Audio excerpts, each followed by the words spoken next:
सुप्रभात भैया बहनों, आज हम पढ़ेंगे सवैये। सवैये को निरंतर आगे की ओर बढ़ाते हुए आज तीसरे पद की ओर, जिसके कवि जो हैं वो रसखान जी हैं। रसखान जी के बारे में हमने जाना, उनके संपूर्ण जीवन परिचय के बारे में हमने परिचर्चा की। अब तक हमने जाना कि रसखान जी का पूरा नाम जो था वो सैयद इब्राहिम था, और जैसा कि नाम से ही स्पष्ट हो रहा है कि वो क्या थे, धर्म से मुस्लिम थे, परंतु मुस्लिम होते हुए भी उन्होंने जीवन भर भगवान श्री कृष्ण की भक्ति की। उनके प्रति जो उनके समर्पण की भावना है, उनके अनन्य प्रेम को क्या करता है, दर्शाता है। किसके प्रति? भगवान श्री कृष्ण के प्रेम के प्रति। जैसा कि हमने दूसरे पद में भी पढ़ा था, तो हमने दूसरे पद में जाना था कि वो किसी भी प्रकार से भगवान के सानिध्य को पाने के लिए क्या है, तत्पर हैं। उसके बदले वो तीनों लोगों के सारे सुख को त्यागने के लिए तैयार हैं। आगे हम देखते हैं कि वो क्या कहते हैं तीसरे पद में।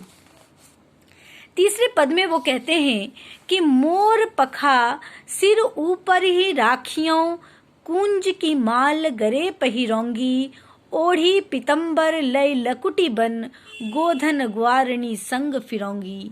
भवतो वही मेरो रसखानी, सो तेरे कहे सब स्वांग करूंगी, या मुरली मुरली धन की अधरान, धरी अधरा न धराऊंगी। अब जो है तीसरे पद में है ना, उन्होंने गोपी जो है वंशी के प्रति, गोपी जो हैं, गोपियां जो हैं, उनके वंशी के प्रति, किसके वंश के प्रति, भगवान श्री कृष्ण के वंशी के प्रति जो है ईर्ष्या प्रकट की है। क्यों ईर्ष्या प्रकट की है? क्योंकि भगवान श्री कृष्ण का सानिध्य जो है सबसे ज्यादा किसको मिलता है, उस मुरली को मिलता है। जो मुरली जो है भगवान श्री कृष्ण के अधरों से हमेशा क्या रहती है, लगी रहती है, उनके पास ही रहती है। तो वो यहाँ पर कह रही है कि मैं सभी प्रकार के स्वांग रचने को तैयार हूँ, है ना, लेकिन किसको पाने के लिए, भगवान श्री कृष्ण को जो भी भाएगा, मैं वह सारी वेशभूषा धारण करने को क्या हूँ, तैयार हूँ। जो भी भगवान श्री कृष्ण को क्या करता है, अच्छा लगता है। लेकिन क्या करूंगी, मैं सिर्फ उस मुरली को अपने अधरों पर नहीं रखूंगी। क्यों? क्योंकि भगवान श्री कृष्ण से वह जो मुरली है, उसका सानिध्य जो है वह क्या है, बहुत अधिक है, और उसके सानिध्य के कारण गोपियों का सानिध्य जो है वो क्या पड़ जाता है, कम पड़ जाता है। इसलिए वो मुरली से क्या करती, ईर्ष्या प्रकट करती हैं। अब आगे क्या कहती हैं सो देखिए। कह रही है कि मोर पखा सिर ऊपर ही राखियो, गुंज की माल करे पहरोंगी। सखी वो कहते हैं कि कृष्ण के समान क्या करेंगे, कृष्ण के समान सिर पर मोर पंखों का मुकुट धारण कर लेंगी। कौन? गोपियां। गुंज की माल करे पहरोंगी, और क्या करेंगी, गले में कुंजों की माला पहनेंगी, है ना। किसको पाने के लिए, भगवान श्री कृष्ण को पाने के लिए वो कहती है कि मैं वो संपूर्ण वेशभूषा धारण करने को तैयार हूँ जो भगवान श्री कृष्ण को क्या लगता है, अच्छा लगता है। तो उन्हीं की तरह वो क्या कर लेंगी, भगवान श्री कृष्ण के समान ही सिर पर मोर पंख जो है वो क्या कर लेंगी, मोर पंखों का जो है मुकुट धारण कर लेंगी, और गले में क्या करेंगी, गुंजों की माला पहनेंगी। ओढ़ी पितंबर लय लकुटी बन, गोधन ग्वारणी संग फिरोंगी। ओढ़ी पितंबर, अब क्या कहती है, तन पर पीले वस्त्र पहन लेंगी, जैसे कि भगवान श्री कृष्ण जो है वो धारण करते हैं। लकुटी, लकुटी मतलब लाठी, है ना। लकुटी बन गोधन ग्वारणी संग फिरोंगी, हाथों में लाठी थामे और पशुओं के संग क्या करेंगी, विचरण करेंगी। भाव तो ओही मेरो रसखानी, सो तेरे कहे सब स्वांग करूंगी। कहती हैं कि रसखान जी जो हैं गोपियों के माध्यम से अपने समर्पण की भावना को स्पष्ट करते हुए कहते हैं कि भगवान श्री कृष्ण को जो भी अच्छा लगेगा वो सारे स्वांग को रचने के लिए क्या है, तैयार है। या मुरली मुरली धर की अधरान, धरी अधरा न धराऊंगी। अब क्या कहती हैं कि लेकिन कृष्ण के अधरों पर धरी मुरली को होठों से नहीं लगाऊंगी, है ना। क्यों? क्योंकि वह भगवान श्री कृष्ण के प्रति वहां पर क्या हो रहा है, उनकी जो ईर्ष्या है वो प्रकट होती है। अब देखिए अगले पद में क्या कहते हैं, कि काननी दे अंगुरी रही बो, जब ही मुरली धुनी मंद बजइये, मोहि तानन सो रस खानी, अटा चढ़ी गोधन गहिए तो गहिए, तेरी कहो सिगरे ब्रजलोगनी, काल्ही कहो कितनो समझइये, मायरी वह मुख की मुस्कानी, सम्हारी न जहिए न जहिए न जहिए। वाह।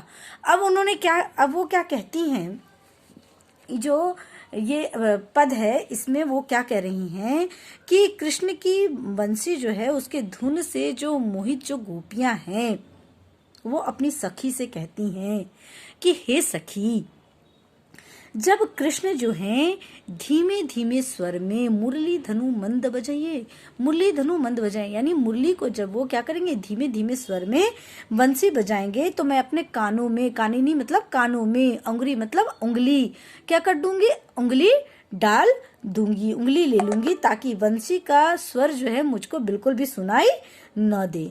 ठीक है। फिर आगे क्या कहती हैं, फिर कहती हैं कि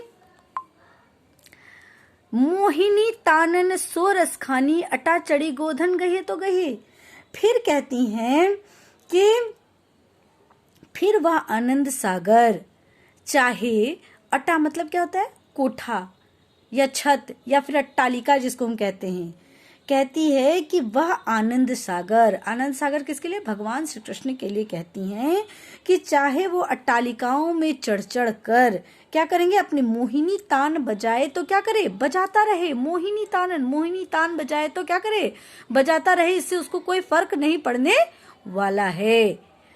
तेरी कहो सिगरे ब्रजलोकनी, काली कहो कितनो समझिए। लेकिन फिर क्या कहती हैं, परंतु, है ना, मोहिनी तानन सुर अट्टा चढ़ी गोधन गहे तो गए। गोधन क्या होता है, गोधन जो है एक लोक गीत है। तो वो बताती है कि वो यदि छत पर चढ़कर या अट्टालिका पर चढ़कर किसी भी प्रकार का लोक गीत गाए तो गाते रहें, है ना, लेकिन उससे उसको उनको कोई फर्क पड़ने वाला नहीं है। लेकिन टेरी कहो सिगरे ब्रजलोगिन, अब क्या कहती हैं कि टेरी, है ना, कह रही है कि कहे सिगरे ब्रजलोकिन, लेकिन यदि किसी प्रकार उस कृष्ण की मधुर वंशी जो है यदि मेरे कानों में पड़ गई तो ब्रजलोगिन यानी ब्रज के समस्त लोग, टेरी मतलब पुकार पुकार कर, ब्रज के समस्त लोग मैं पुकार पुकार कर कह देती हूँ कि काल ही कहो कितनो समझाइयो।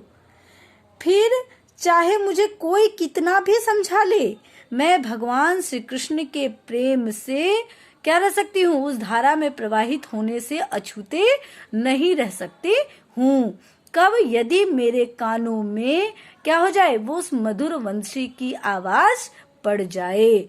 मैं क्या करूंगी, कानों में उंगली दे दूंगी, मैं उनको सुनने का प्रयत्न नहीं करूंगी, इससे मुझको कोई फर्क नहीं पड़ेगा। लेकिन यदि किसी प्रकार उनकी वह जो धुन है यदि मेरे कानों तक पड़ जाए तो कहती है कि ब्रज लोगिन, ब्रज के समस्त लोग मैं पुकार पुकार कर कह देती हूँ कि फिर उनकी मोह से, उनकी माया से, उनकी भक्ति से मुझको कोई भी अछूता नहीं रह सकता। मायरी वह मुख की मुस्कानी, सम्हारी न जहिए न जहिए न जहिए। अब कहती हैं कि री माँ, कृष्ण के मुख की मोहिनी मुस्कान ऐसी सम्मोहक है कि उसके जादू से बचा नहीं जा सकता। उसका सुख जो है मुझको संभाल कर भी क्या होगा, मतलब मुझ चाह कर भी उसको संभाला नहीं जाएगा, मैं उससे, उनके प्रेम भक्ति से अछूती नहीं रह पाऊंगी। इस प्रकार यहाँ हमने देखा कि जितने भी पद हैं, 4 पद हैं यहाँ रसखान जी के, और चारों पद में उन्होंने भगवान श्री कृष्ण के प्रति क्या किया है, अनन्य भक्ति को प्रकट किए हैं। उनके प्रति जो समर्पण की भावना है वह पूर्णतः दृष्टिगोचर होती है। तो आज हमारा यहाँ सवैया समाप्त होता है। आप लोगों को ये प्रश्नोत्तर क्या करना है, बनाना है, भावार्थ लिखने हैं, और जहाँ कहीं परेशानी होगी तो हम लोग आगे की वीडियो में देखेंगे। आज के लिए इतना ही, धन्यवाद।